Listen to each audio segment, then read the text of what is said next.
You've spent your entire life doing everything right. You were kind when they needed kindness. You were honest when honesty cost you everything. You explained yourself over and over until your throat ran dry and your patience wore thin. You apologized when you didn't even know what you'd done wrong. You showed up. You stayed available. You were transparent, warm, open, exactly what they told you a good person should be. And what did you get in return? Disrespect. Dismissal. Being overlooked. Being used. Being the person that everyone feels completely comfortable taking for granted because you've never once given them a reason not to. Let me say something that is going to sting, and I need you to hear it before your ego shuts you down. The problem isn't that you haven't tried hard enough. The problem isn't that you're not good enough, kind enough, articulate enough. The problem is this: you have been playing the wrong game entirely. You've been following a rulebook that was written not to help you succeed, but to keep you manageable. To keep you controllable. To keep you exactly where someone else decided you should be. You were handed these rules as a child. Be nice. Be open. Be available. Explain your feelings. Seek understanding. And you swallowed them whole because they sounded like wisdom. They sounded like the key to being loved, respected, and accepted.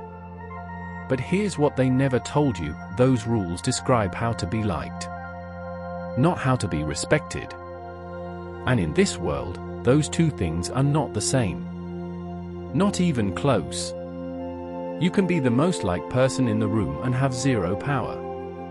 You can have every single person smiling at you, enjoying your company, wanting you around, and not one of them will think twice about canceling on you. Lying to you.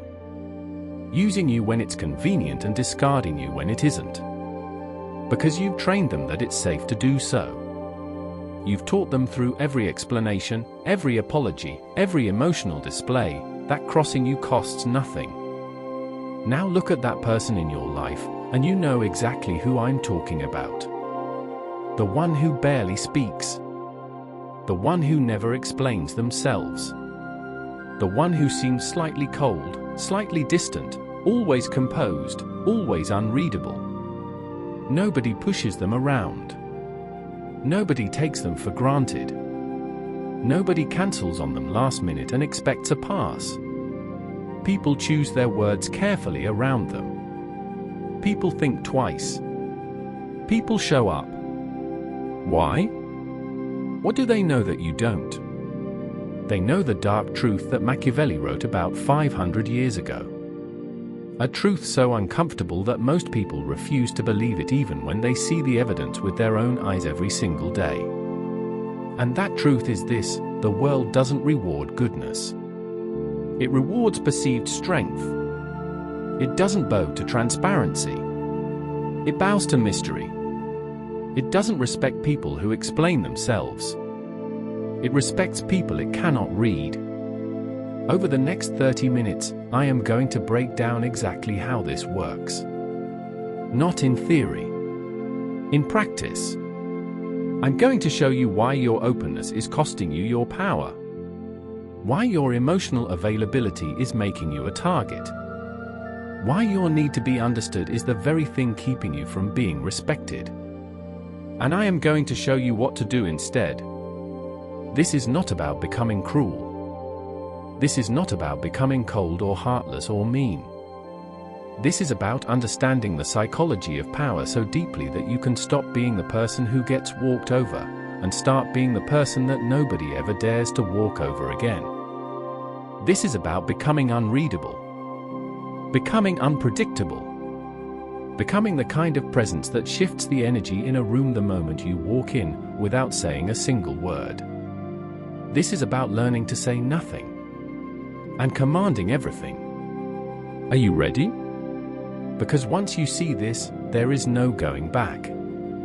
Drop this in the comments: I am ready to take my power back. Let's start at the very beginning. Let's go back to where this all went wrong. From the moment you were old enough to understand social interaction, you were given a framework.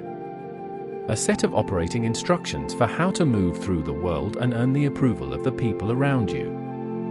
And it sounded something like this: be kind and people will be kind back. Be honest and people will trust you. Be vulnerable and people will open up to you. Be patient and forgiving and people will respect you for your grace. Sounds reasonable, right? Sounds mature. Sounds evolved. But I want you to think about the results. Not the theory, the actual results in your actual life. Think about every time you were kind to someone who then used that kindness against you. Every time you were honest with someone who then weaponized your honesty. Every time you showed vulnerability and watched someone file it away to use later. Every time you were patient and forgiving and the other person simply took that as an invitation to push a little further next time. You know exactly what I'm talking about. You've lived it. And you probably blamed yourself for it each time. You thought you must not have been kind enough, patient enough, clear enough in your communication. So you tried harder. You explained more. You were more vulnerable, more open, more available. And the cycle continued. Here is what no one ever told you. The rules you were given were not designed for the world that actually exists. They were designed for an idealized world where people respond to goodness with goodness. But the real world, the world you live in every single day, is not that world. The real world runs on power dynamics. It runs on perception. And above all, it runs on consequence. In the real world, people don't treat you based on what you deserve. They treat you based on what you've trained them they can get away with. That is the brutal, uncomfortable truth that most people spend their entire lives refusing to accept. Because accepting it means accepting that your pain, all those times you were used, dismissed, disrespected, wasn't just someone else being bad. It was a system you unknowingly participated in. A dynamic you unknowingly reinforced. Every time you explained yourself to someone who disrespected you, you sent a message. That message was, "You're important enough that I need your approval even when you've been wrong." Every time you forgave without consequence, you sent a message, "There is no cost to cross me."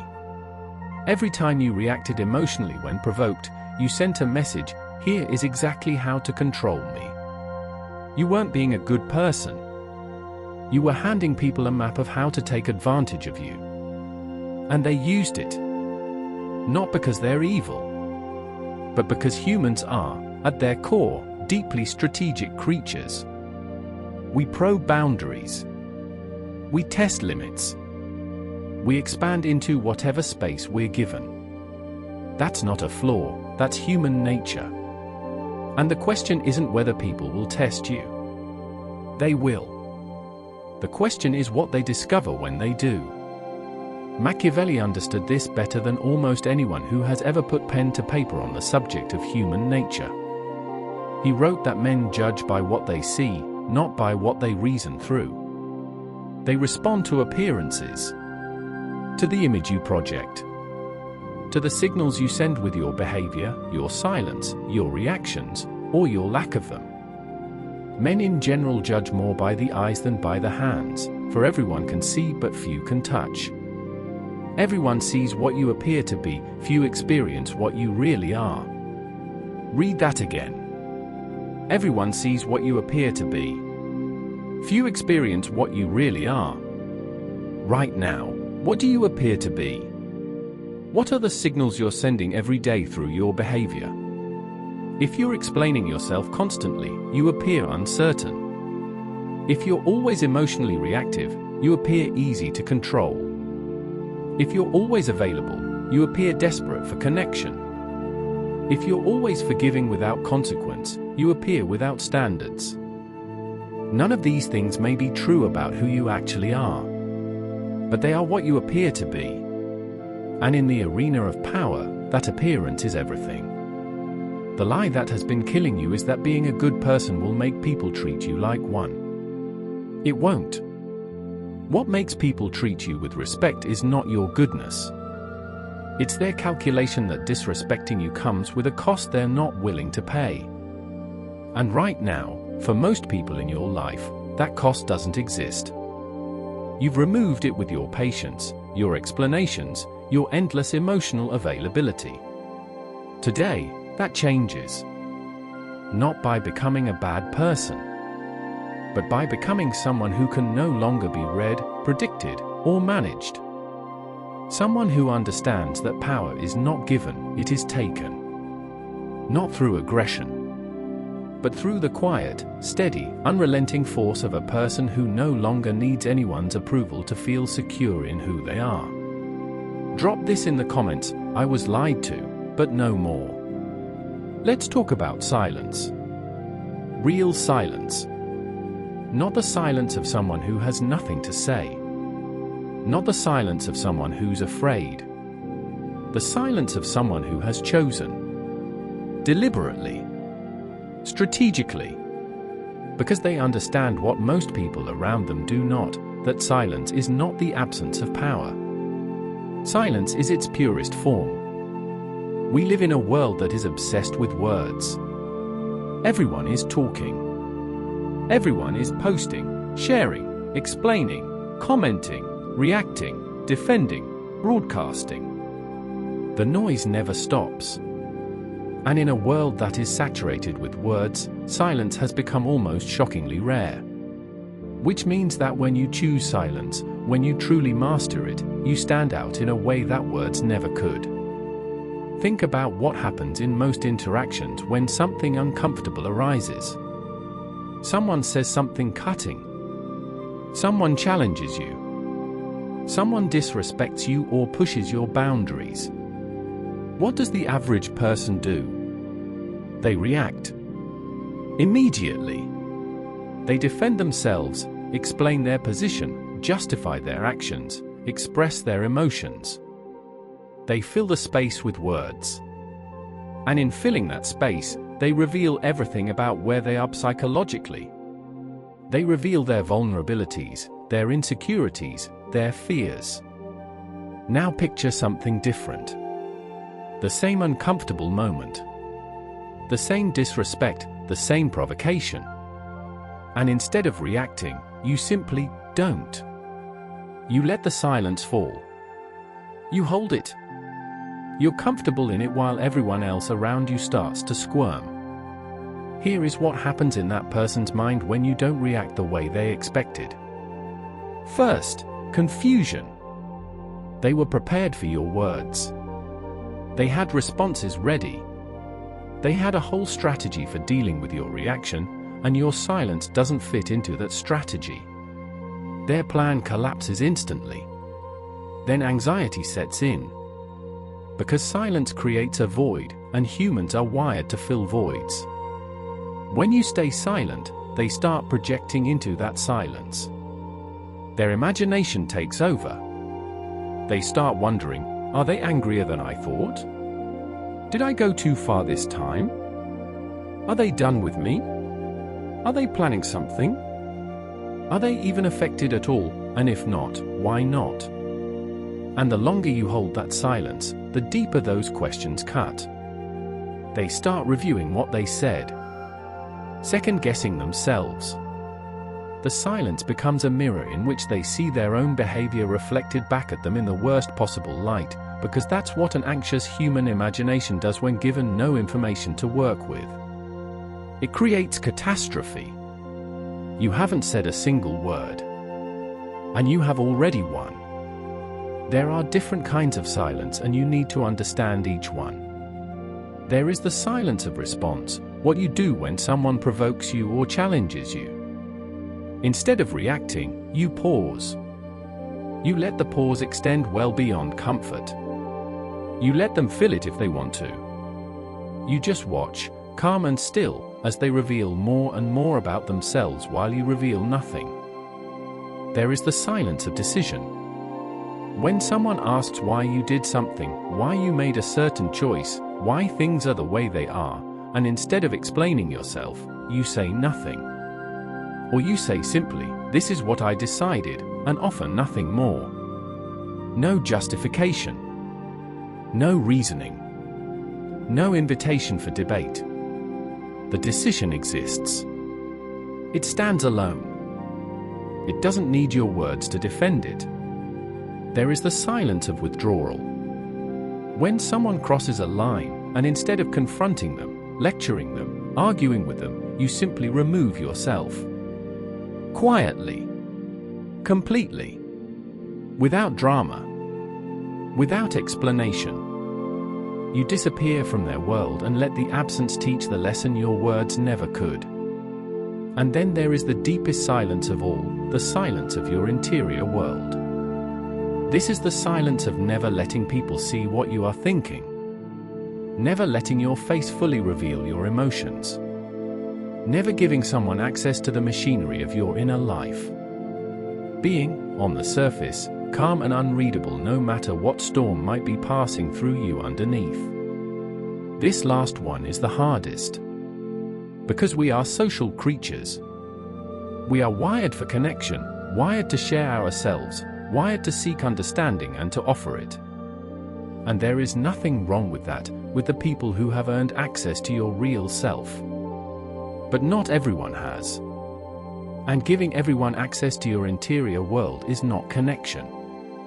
It is vulnerability without protection. It is handing weapons to people who haven't proven they won't use them.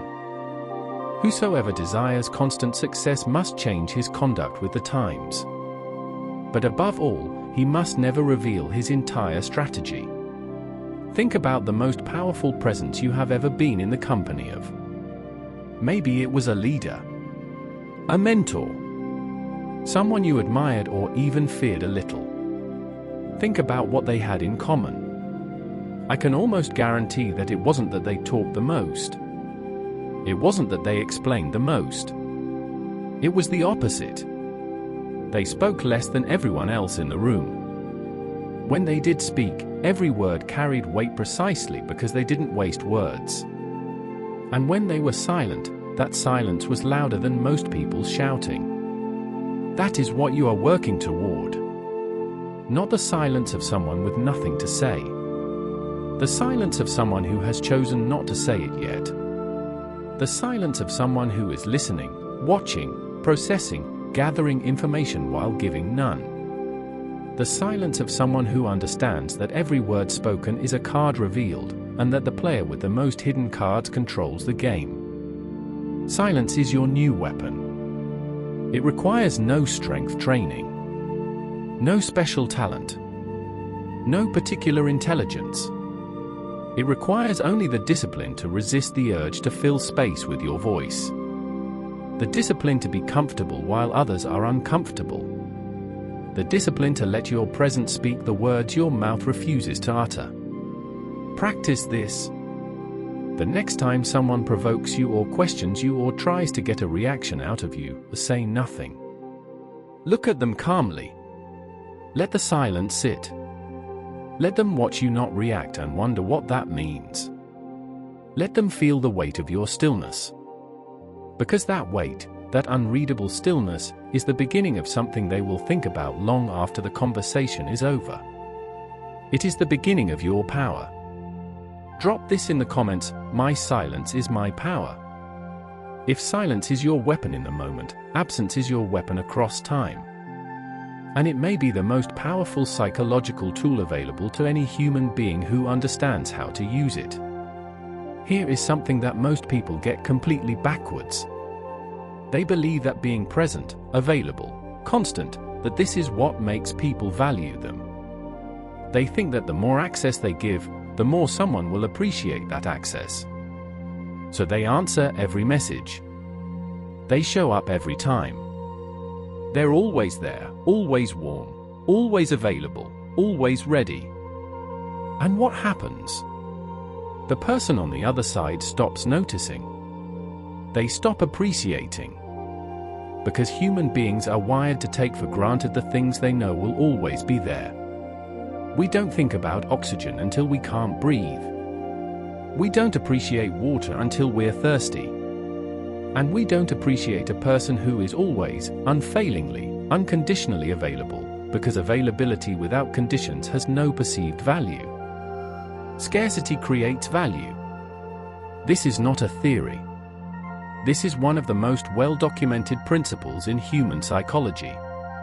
What is rare becomes precious. What is abundant becomes ignored. And you, with your constant availability, your always answered messages, your never missed calls, you have made yourself abundant. Common. Expected. Strategic withdrawal is the art of managing your presence so that it never becomes expected. Never becomes taken for granted. Never loses its weight or its meaning. This doesn't mean becoming a ghost. It doesn't mean playing games or manufacturing fake scarcity. It means genuinely directing your energy, your attention, your time, toward the things and people that deserve it, and withdrawing from those that don't. It means understanding that your presence is a resource, and like all resources, it has finite value only if it is treated as finite. When someone treats you well, you engage. When someone takes you for granted, you pull back. Not with drama. Not with an announcement. Not with a speech about your standards. You simply become less available. Quieter. More distant. And you watch what happens. What happens is remarkable. The person who was cruising on the assumption of your endless availability suddenly notices your absence. And in that absence, they start to feel something they haven't felt before in your relationship.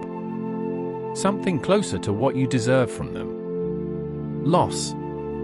Uncertainty. The dawning realization that your presence is not guaranteed. That they may have miscalculated. This is where recalibration happens. Not through conflict. Not through confrontation. Through absence. Through the unspoken message that your engagement is conditional, and those conditions require something from them. It is better to be feared than loved, if you cannot be both. But wisdom lies in ensuring that what people fear losing is your presence. There is an art to the timing and degree of withdrawal. You don't disappear completely without warning. That's not strategic, that's just absence with no lesson attached. You scale your availability to match what you're receiving.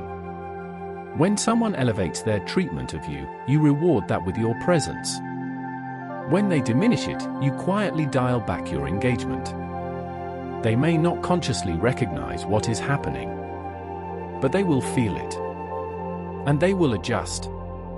Here is the critical piece: you must do this without resentment, without anger, without any visible emotion. Because the moment you do it with visible emotion, it becomes a reaction. And reactions tell people they got to you. Reactions are information. What you want is not a reaction, you want a quiet recalibration that operates beneath the surface, one they can feel but cannot quite name or argue against. The person who masters strategic withdrawal becomes someone who can never be taken for granted. Because every interaction they have carries with it an implicit awareness that this engagement could end. That this access could be withdrawn. That this presence is earned, not guaranteed. And that awareness, that slight, ever-present uncertainty, keeps people respectful in a way that words never could. Your absence, deployed deliberately and consistently, is one of the most powerful forces you will ever have at your disposal.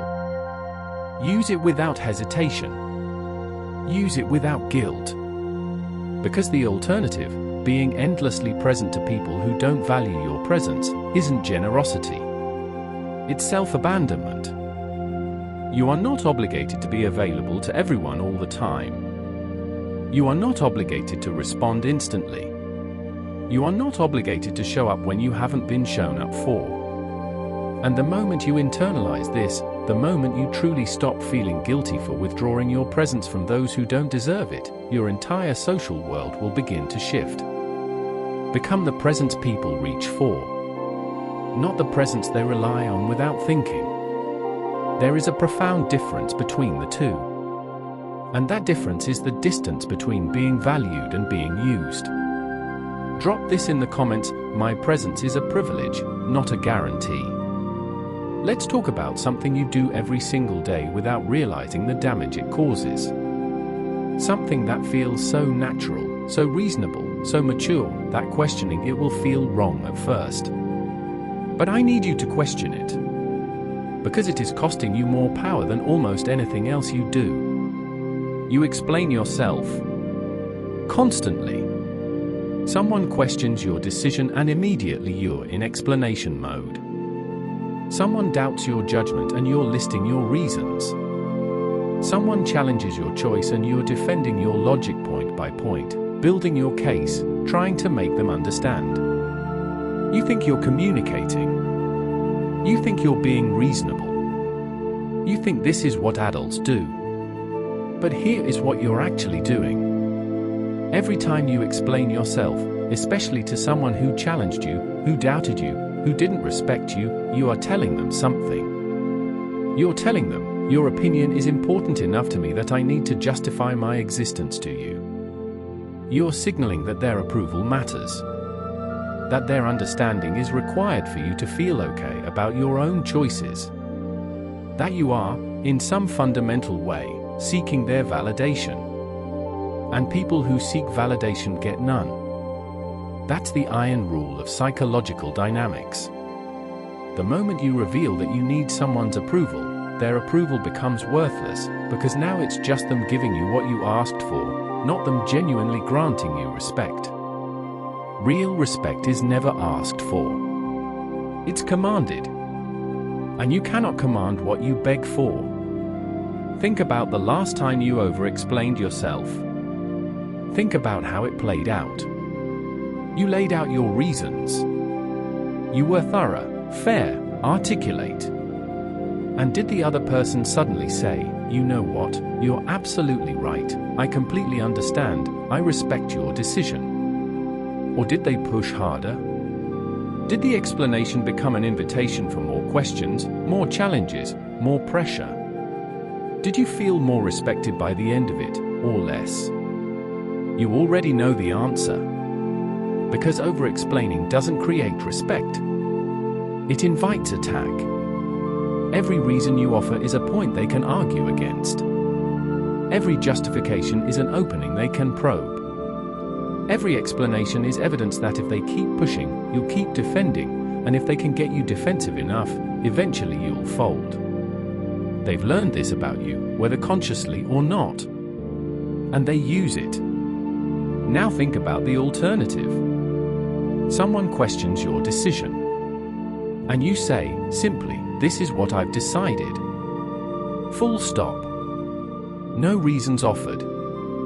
No defense mounted. No invitation for debate. Just a clean, calm statement of fact. What can they do with that? Nothing. There is nothing to argue against. No weakness to exploit. No logic to poke holes in. You've stated your position and it stands alone, complete in itself, needing nothing from them to justify it. And if they push, but why? What's your reasoning? You simply look at them and say nothing.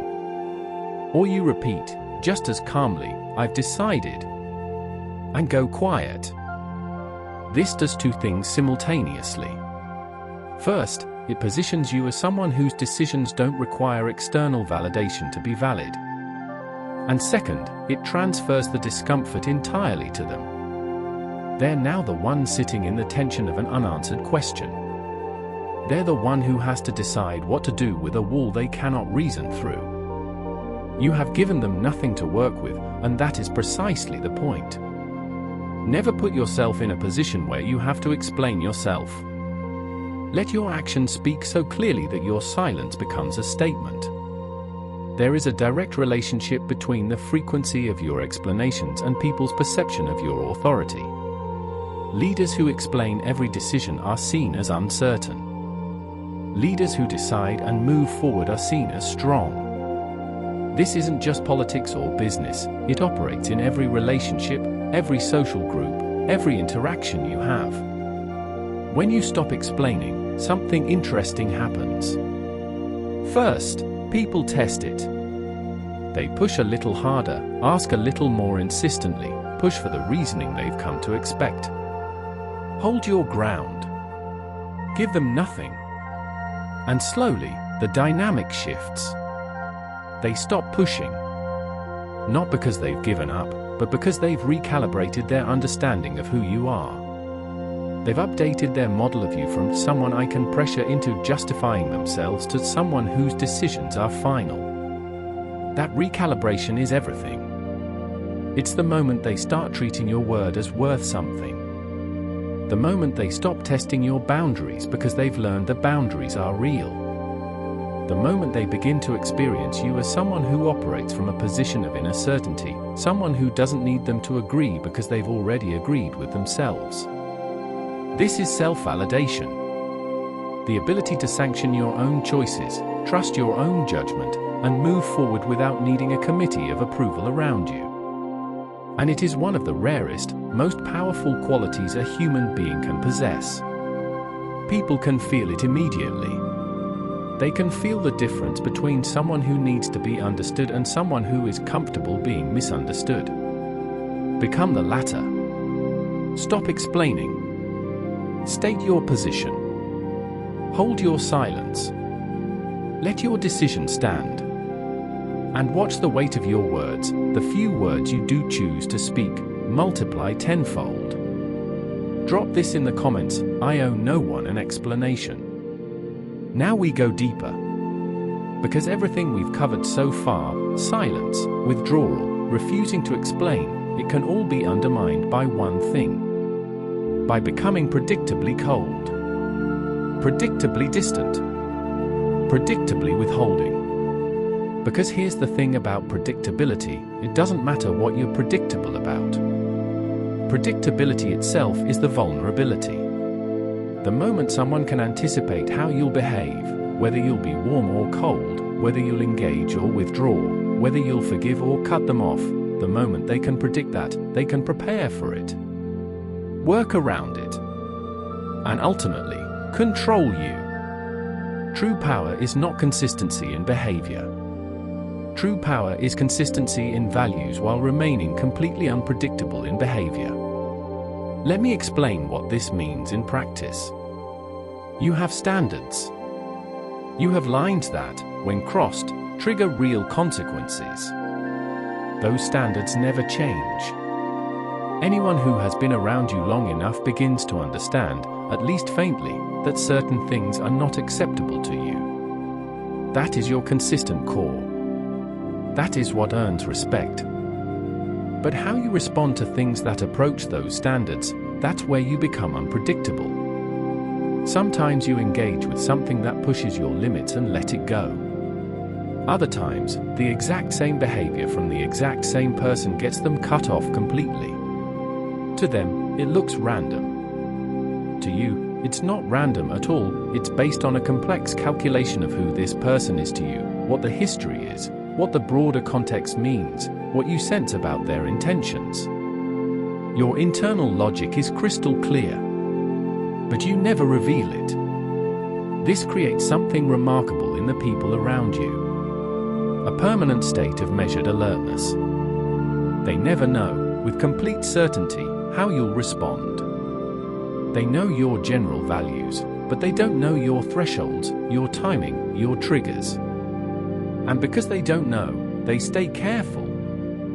They don't take risks with you that they might take with someone more predictable. Think about people who command rooms. People who everyone moves carefully around.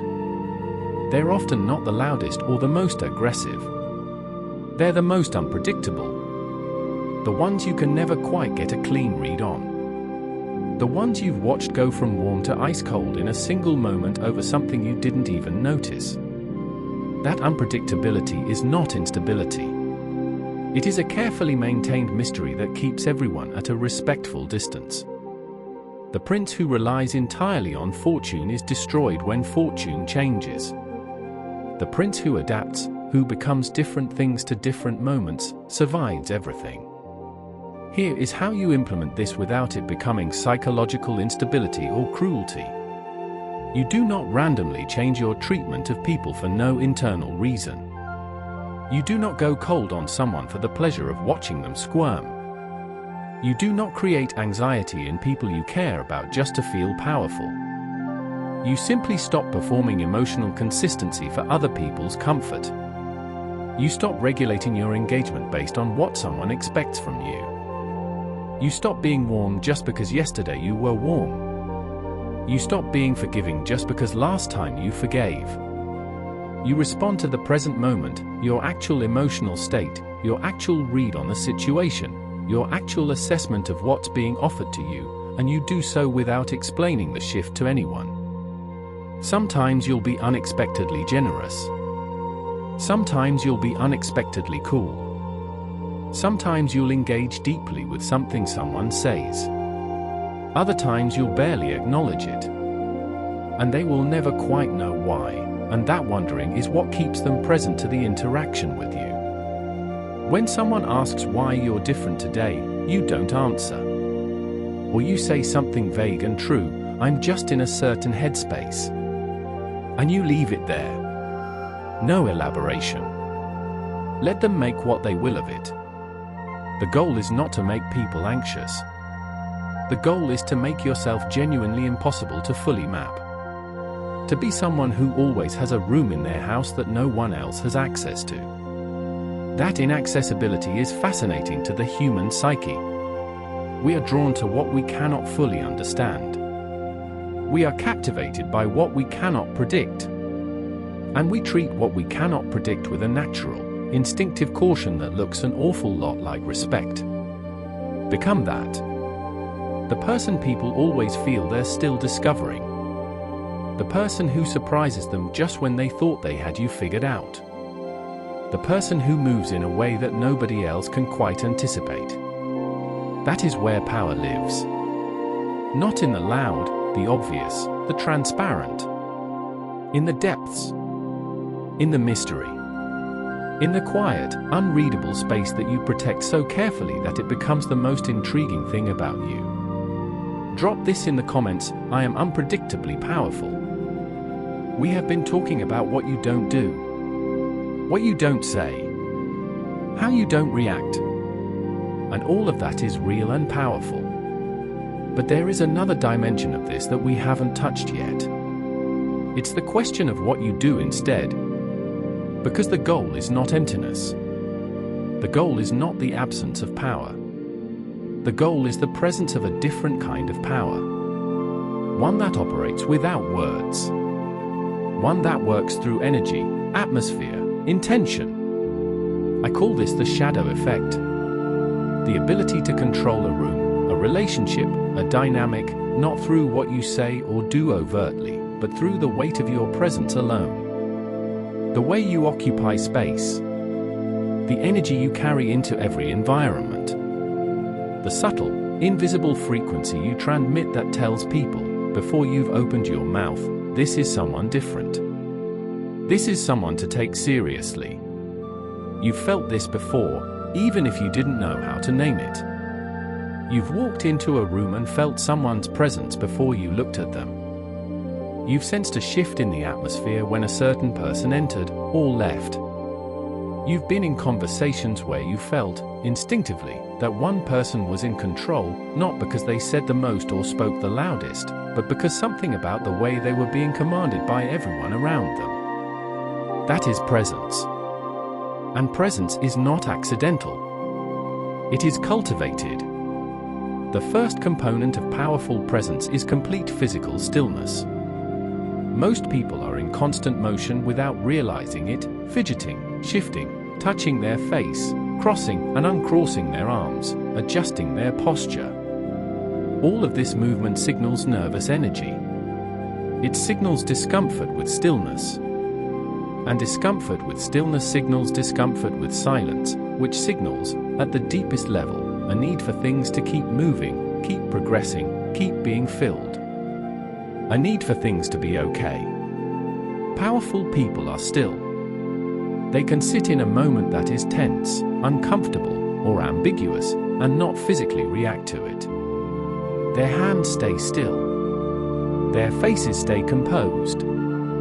Their posture doesn't shift. And in that stillness, they communicate something that no amount of talking could. I am not disturbed by this.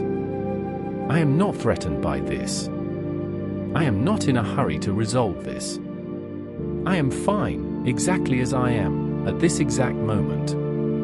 That stillness is unsettling to people who need the emotional resolution of a visible reaction. And their unsettledness is your advantage. The second component is the quality of your attention. There is a particular kind of attention that powerful people give when they choose to give it, and it is completely different from how most people pay attention. Most people listen while thinking about what they're going to say next. Their attention is partial, distracted, divided. You can tell. The powerful person listens completely. When they look at you, they actually see you. When you speak, they don't interrupt, they let you finish, they let the silence after your words sit for just a moment longer than is comfortable, and then they respond. And because they listen so fully, their response is usually devastatingly precise. It hits exactly where it matters. Not because they're smarter than everyone else, but because they were actually paying attention when everyone else was waiting for their turn to talk.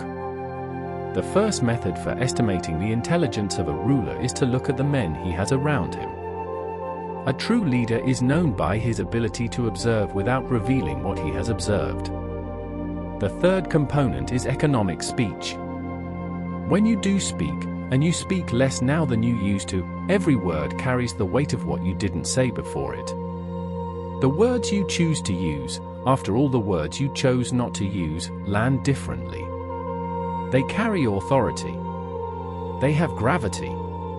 People lean in. They listen more carefully. Because they've learned, consciously or not, that when you speak, it tends to be worth hearing. This is not about being artificially reserved or mysterious for effect. It's about the natural result of someone who thinks before speaking, who speaks only when they have something worth saying, and who is not compelled to fill every silence with the sound of their own voice. Practice economic speech. Before you say something, ask, does this need to be said? Does it need to be said now? Does it need to be said by me? You'll find that a significant percentage of what you were about to say fails at least one of those tests.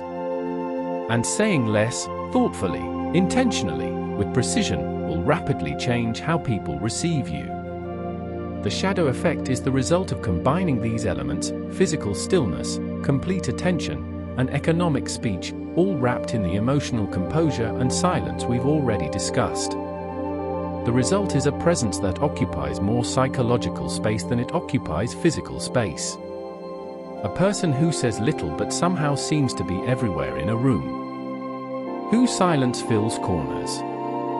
Whose stillness draws eyes. That is who you are becoming. Not louder. Heavier. Not more visible. More significant. Not more present in quantity, more present in quality. In weight. In the kind of presence that people feel long after you've left the room. Drop this in the comments: I am the shadow in the room. Your body is talking right now. Whether you know it or not. Whether you want it to or not. Every moment you are in the presence of another human being, your physical self is broadcasting a continuous stream of information about your internal state, your confidence level, your comfort or discomfort, your level of threat or safety. And most people are completely unconscious of what their body is saying. Which means they are being read without knowing it, and they are broadcasting weakness without intending to. Let's start with the most powerful nonverbal signal available to you.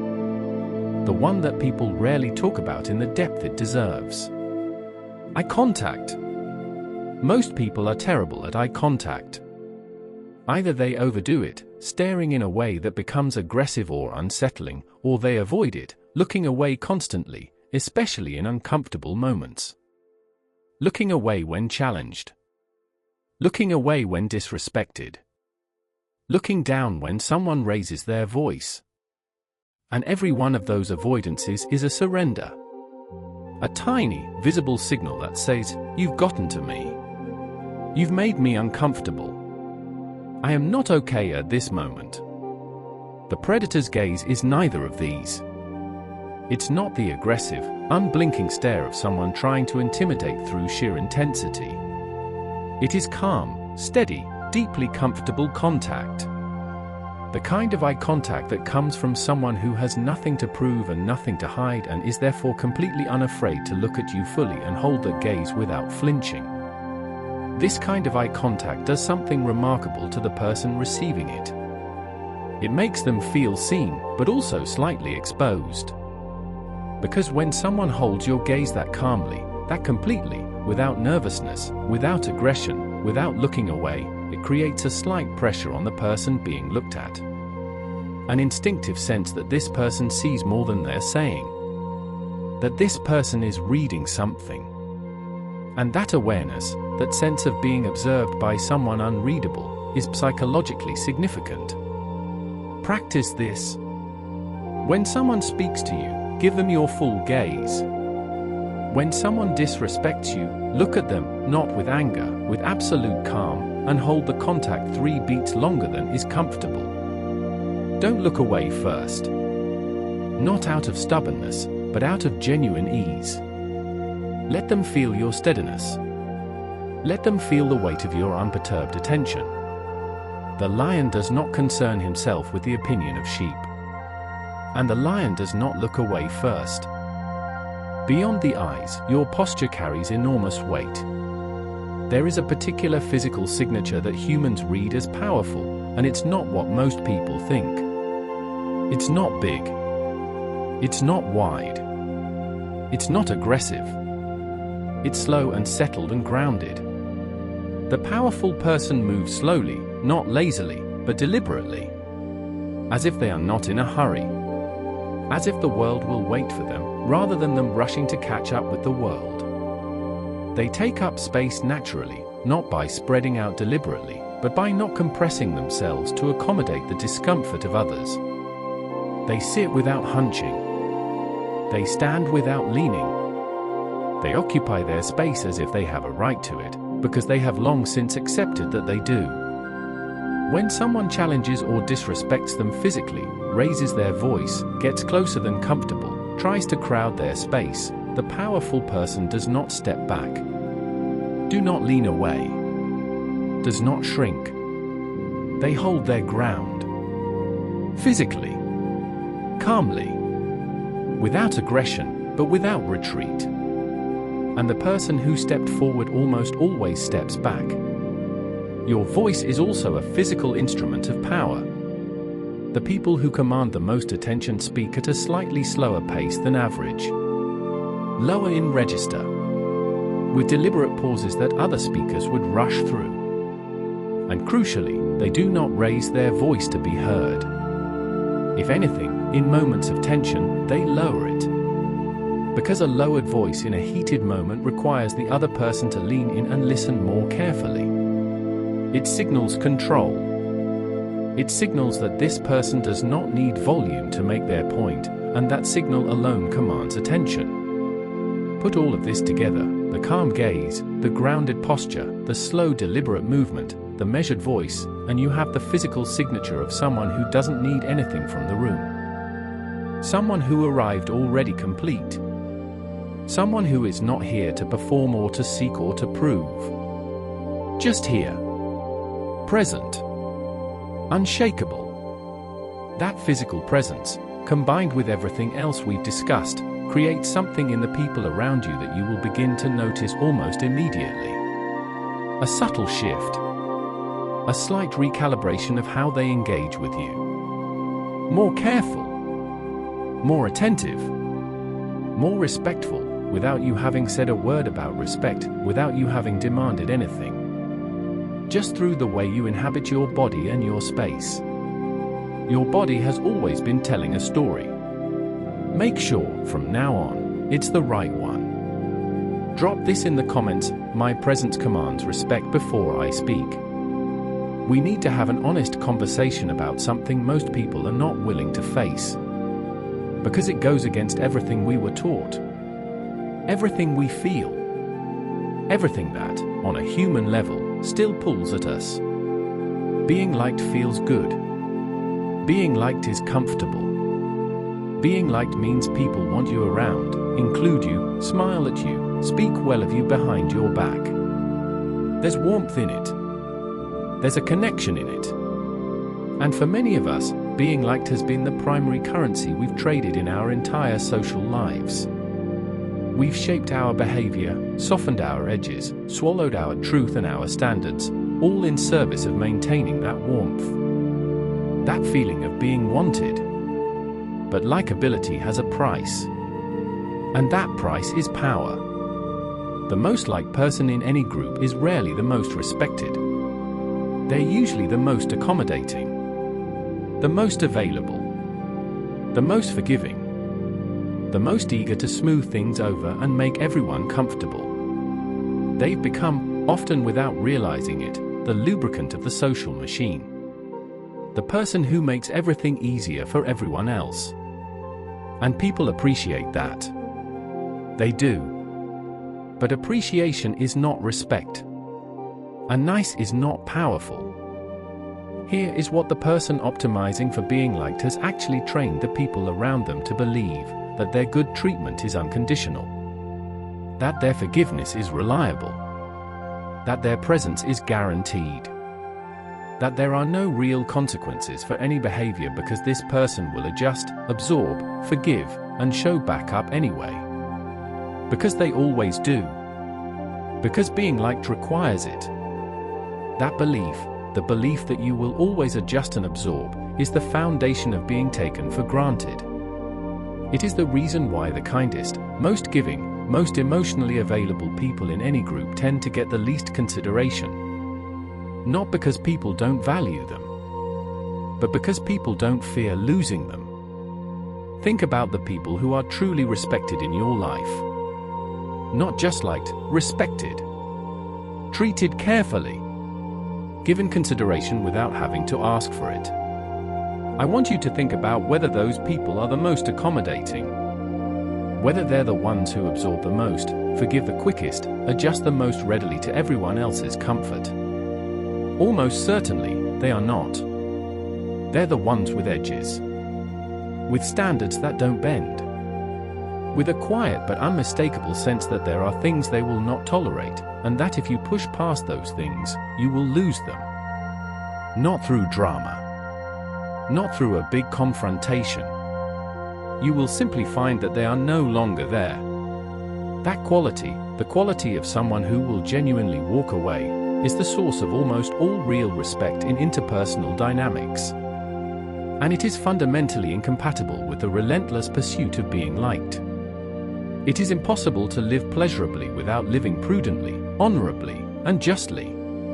The person who sacrifices their standards for approval sacrifices themselves entirely. This does not mean becoming unlikable. This does not mean being hostile or cold or deliberately alienating. You can be warm, engaging, generous, with people who have earned that from you. You can be enjoyable company. You can make people laugh, make them feel at ease, be the kind of person others want to spend time around. But underneath all of that warmth, underneath all that social ease, there must be an unmovable core. A set of standards that you do not bend to make someone comfortable. A line past which, regardless of how much you like someone, regardless of how long you've been in their life, the warmth retreats and the real message becomes clear: this is not negotiable. When you develop that core, when you become someone with genuine, enforced standards, something strange and wonderful happens. You actually become more likable to the people worth being liked by. Because those people, the ones with their own standards, their own self-respect, their own inner lives, those people are not looking for accommodation. They're looking for someone real. Someone whose yes means something because their no is real. Someone whose warmth means something because it's not just endlessly distributed to everyone, regardless of how they behave. Give people the gift of your actual standards. Give them the experience of being in the presence of someone who will not simply absorb whatever they dish out. It will change how they see you. Not into someone they like less, into someone they respect more. And respect is worth infinitely more than likability. Choose respect. Every time. Over comfort. Over likability. Over the warm feeling of being universally welcomed. Because the respect of one person who genuinely sees you is worth more than the casual approval of 100 who merely find you convenient. Drop this in the comments: I choose respect over approval. Everything we've covered in this video has been building toward this. This is the synthesis. The place where all the individual pieces come together into something that is more than the sum of its parts. This is what Machiavelli was really writing about when he asked his famous question about whether it is better to be loved or feared. And I want to take you deeper into that question than most people ever go. Most people read Machiavelli's answer, that it is safer to be feared than loved if you cannot be both, and they take away a kind of permission to become cold, to become intimidating, to rely on dominance and fear as the foundation of how they move through the world. And they wonder why, eventually, it falls apart. Why do people resent them? Why, when they show even a moment of vulnerability, everything collapses? Why the power they built through intimidation turns out to be so brittle? The answer is that they missed the crucial second half of his insight. He didn't say to be feared alone. He said feared and respected. Or if you cannot be both, then feared. But the ideal, the actual goal, is both. And the way you achieve both is not through intimidation. It is through a very specific combination of demonstrated value and enforced standards. Let me break this down precisely. The respect side comes from your actual substance. Not from performance. Not from image management. From being genuinely competent, genuinely principled, genuinely worth knowing. From developing skills. From having a real inner life with real values that guide real behavior. From being someone whose presence adds something, whose company, whose perspective, whose competence creates value for the people around them. This is the foundation. People need a real reason to respect you, something that would be genuinely lost if you were gone. Without this foundation, everything else is theater. You can be silent and withdrawn and mysterious and unpredictable, and if there's nothing underneath all of that, if you're not actually someone worth knowing, all the psychological tactics in the world won't create lasting respect. They'll create curiosity, maybe intrigue, for a moment. But people will eventually see through the performance to the emptiness behind it. So build the substance first. Develop the genuine qualities that make you worth being in someone's life. But substance alone, no matter how real, no matter how impressive, is not enough. Because if people believe that your substance comes without standards, they will consume it without accountability. They will appreciate your competence, your value, your contributions, and then take liberties. Push past the boundaries you haven't enforced. Because there's no cost to doing so. This is where the second element comes in, the fear side. And this fear is not fear of you physically. Not fear of your aggression or your retaliation. It is fear of losing access to you. Fear of the consequences of crossing a person who will actually, genuinely, calmly walk away. Men are driven by two principal impulses, either by love or by fear. And of these two, the ruler who is loved must hope that love remains. The ruler who is feared only needs to ensure that the fear is never misplaced. The critical mechanism here is consistency. You must, every time without exception, follow through on your standards. Every single time someone crosses a line that matters, not every petty annoyance, not every minor misstep, but every genuine violation of your real standards, there must be a consequence. Real, tangible, unmistakable. Not a lecture. Not an ultimatum. Not a warning. An action. A withdrawal of access. A reduction of engagement. A clean, calm removal of yourself from the situation. And you do this without drama. Without announcement. Without making it a production. You simply do less. You engage less. You're less warm, less available, less present. And the person who caused it feels the shift without necessarily being able to name exactly what happened. Which is, itself, a message. Your withdrawal is so composed, so non-reactive, so calm, that it communicates something far louder than anger ever could. It communicates, I do not need this. I do not need you. I am fine without this interaction, and if you want it back, that requires something from you. When you do this consistently, when everyone in your life learns through experience, not through your words, that crossing your real standards has real consequences, something shifts. People stop testing. They stop seeing how much they can get away with. They stop treating your standards as suggestions. Because they've learned, through repeated experience, that your standards are not suggestions. They are the terms of engagement. And those who don't meet those terms don't get you. Now you have both. You have the genuine respect that comes from real substance and real value. And you have the functional fear that comes from enforced standards and real consequences. The combination creates something that is almost impossible to replicate through any other means, a position in which people genuinely want to be in your life, and are simultaneously careful not to mess that up. They value you. And they understand, at the deepest level, that that value is conditional on how they treat you. Not conditional in the way of someone who threatens to leave at every disagreement. That's insecurity, not power. Conditional in the quiet, steady way of someone who has demonstrated, over and over, that they know exactly what they deserve and will settle for absolutely nothing less. That is the Machiavellian synthesis. Not cruelty. Not coldness. Not manipulation. But the steady, disciplined, dignified refusal to let anyone treat you as less than what you are. Wrapped in the genuine warmth and substance of someone who is worth knowing. Enforced by the calm, consistent action of someone who knows what they're worth and acts accordingly. That is power. Real power. The kind that doesn't collapse under pressure. The kind that doesn't require maintenance through constant threat. The kind that simply is, because it is built on something real, and enforced through something consistent.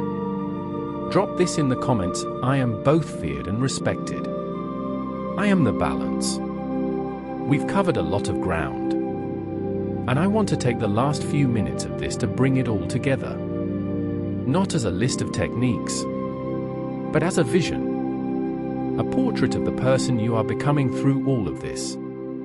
Because that's what this really is. Not a set of tricks. Not a manipulation playbook. A transformation. A fundamental shift in how you relate to yourself and to the world around you. The person you are becoming speaks less. Not because they have nothing to say, but because they have learned the immeasurable value of what is not said. They have learned that silence is not a void, it is a presence. A weight. A statement. They have learned that the less they offer, the more people lean in. The more people wonder. The more people work to understand a depth that is never fully shown to anyone who hasn't earned it. The person you are becoming does not explain themselves. Not because they are irrational or unable to reason, they are more thoughtful than most people around them. But because they have learned that explanation is currency, and currency spent on people who haven't shown they deserve it is currency wasted. Their decisions stand on their own. Their choices need no audience. Their reasons belong to themselves until proven otherwise. The person you are becoming is psychologically unassailable. Not because nothing touches them, things touch them. They feel everything. But they have developed the discipline not to broadcast every feeling, to let the feeling move through them without letting it move out of them onto the face of whoever happens to be watching. They are an interior life that the world sees only the composed surface of, and that composure, that steady, unreadable calm, becomes the thing people cannot stop thinking about. The person you are becoming is strategic about their presence. They give it thoughtfully. They withdraw it meaningfully. They understand that every interaction is a small transaction and they are no longer willing to consistently overpay. They no longer arrive eagerly and leave feeling depleted. They bring exactly what the moment deserves and they take with them something real in return, or they do not come back. The person you are becoming has real standards. Standards that exist not as words on their lips but as actions in their life. Standards that are known not because they announce them but because they enforce them, quietly, consistently, without drama or exception. They are the person who, when a line is crossed, does not argue. Please do not warn. Does not give third chances. Who simply, calmly, completely, withdraws. And let the absence say everything that any confrontation never could. Before all else, be armed. Be armed with your own worth, your own standards, your own unshakable clarity of who you are and what you will and will not accept from this world. The person you are becoming is not perfect. They make mistakes. They have vulnerabilities. They have moments of doubt and confusion and human uncertainty like everyone else. But they have learned something critical. Those moments are private. They belong inside. The world gets their composure. The world gets their silence. The world gets their controlled, deliberate, unreadable presence. The few people who earn access to the real self, to the doubts and the warmth and the laughter and the genuine, unguarded moments, those people know they have something rare. Something not given freely. Something earned. And that knowledge makes them treat it with the care it deserves. That is what you are building. Not a wall that keeps everyone out. A door that requires something real to open. Not a cold absence of connection, but a deep, rare, genuine connection available only to those who have proven through their behavior, over time, that they are worthy of it. This is not the life of someone who is loved by everyone. You will not be universally adored by people who cannot read you. You will be misunderstood by some, seen as cold by others, thought of as mysterious, or difficult, or guarded by people who are used to having full access to everyone around them. Let them misunderstand. Let them find you difficult. Let them talk about the version of you they've constructed in their minds from the limited access you've given them. Because the version that matters, the version that is real, is safe. It is yours. It is protected. And it is available only to those who have done the work of earning it. You were told your entire life that openness is strength. That sharing is a connection. That vulnerability is courage. There is some truth in all of that. But there is a deeper truth underneath it that no one told you. And that deeper truth is this. You cannot give everything away and expect to remain whole. You cannot be endlessly transparent and retain any mystery. You cannot offer unlimited access and remain scarce enough to be valued. You cannot explain away every silence and keep the power that silence holds. The world rewards those who know what they're worth and act accordingly. The world rewards those who can be in the room without needing the room to validate them. The world rewards those who speak precisely and sparingly and with the authority of someone who has nothing to prove. That is you now. That is the choice you've made by watching this to the end. You move differently from here. You speak less. You react slower. You reveal nothing that hasn't been earned. You do not chase understanding.